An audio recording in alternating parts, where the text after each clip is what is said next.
In the brisk August of 1989, Sega of America released the Genesis. In the ensuing years, Sega released a slew of hit titles including a speedy blue hedgehog named Sonic, the bloody Mortal Kombat, and Road Rash. However, no game captivated the life of Kevin more than NHL 94, but the game did not come to him without a price. So it was September 14th. I had just gotten a detention from school, and me and my friend Matt were on the bus home from school, the public bus.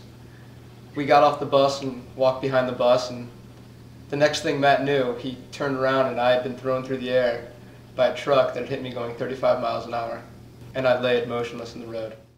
Since the accident had occurred really close to my house, it was easy for Matt to get to my parents, and he ran over to get my parents, and they were quickly down to where I'd been hit.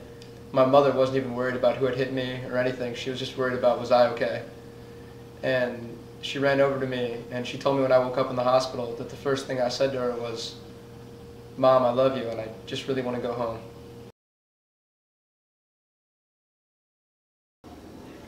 When Kevin said that to me, I immediately broke down in tears.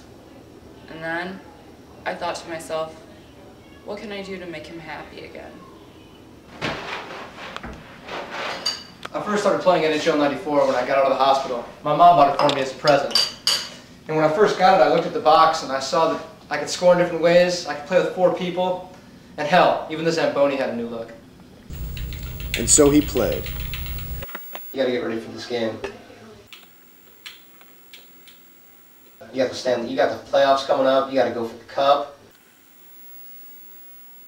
You just got a couple games, you gotta get ready, you gotta get your defense ready. Through his numerous hours of practice, Kevin developed masterful strategies. On offense, there's 3 ways to score. I can either come down with one of my forwards and look for a pass to my center cutting down the middle for a one-timer. Or with this forward, I can either come right in front of the goal and try and fake out the goalie, or even better, go behind the goal and look for my center to cut down to the middle to block out the goalie to get an easy goal. On defense, it's simple. I basically have one concept. These are my 2 defenders, my 2 wingers, and here's my center. And all I'm looking to do is stop somebody from coming in front of the net or a pass to score a one-timer. All I do is clog the middle. And then things changed. I still remember the day we met. She worked at that coffee shop. And he always used to come in and get the double macchiatos. Mochas. Then I started getting older, and it'd be like over the summers I'd play it more and more, and I dropped out of school when I was 18 because I was playing so much. Like I just wouldn't go to class, and then I finally decided I just shouldn't go. And then from about the time I was 18 till about the time I was a little before I turned 21, I'd play the game. I'd say roughly about 10 hours a day because I didn't work. I just lived off my parents. My parents, I think, kind of felt bad for me because I really didn't have a lot of friends or anything because I'd just been playing the game so much. And that's when I met Diana, and since about 2003, I've been hanging out with her more. She got me, I have a part-time job now. I work at a local, video game store, and things are, starting to look up. I might even go back to school, who knows? But it's all to you. Thanks. It's very exciting. See, a lot of people told me that I was wasting my time playing NHL 94 all the time, but they didn't realize what I was doing, like what I was gaining from the game.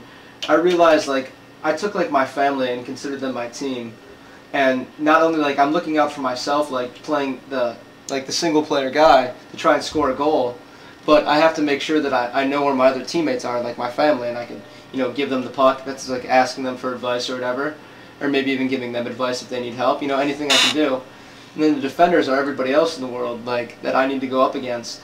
And with the help of my family, the team in the game, that I can score the goal or achieve what I want to do with myself. And that's what I think I got most out of playing NHL 94. I decided to make the ring out of the controller because I wanted Diana to know that my love for her was going to be as endless as my love for NHL 94. I feel very special knowing that Kevin was able to symbolically unite the 2 loves of his life, NHL 94 and me, with this unique ring. And I really feel that through my mastery of NHL 94, I've become my own kind of badass. And just like other badasses, Kevin has goals he still plans on achieving within the game. And I don't even know if this is possible, but I think I should get in the NHL Hall of Fame for what I can do with the video game. I guess I'd like to score 100 goals in a game. or have a perfect shot percentage, or maybe not even give up a goal. But I guess the day I quit this game is the day that my longest current active win streak, 7 years, would be beaten. Now, certainly, some of Kevin's goals are outrageous, but it is this crazy passion that makes Kevin a devoted gamer.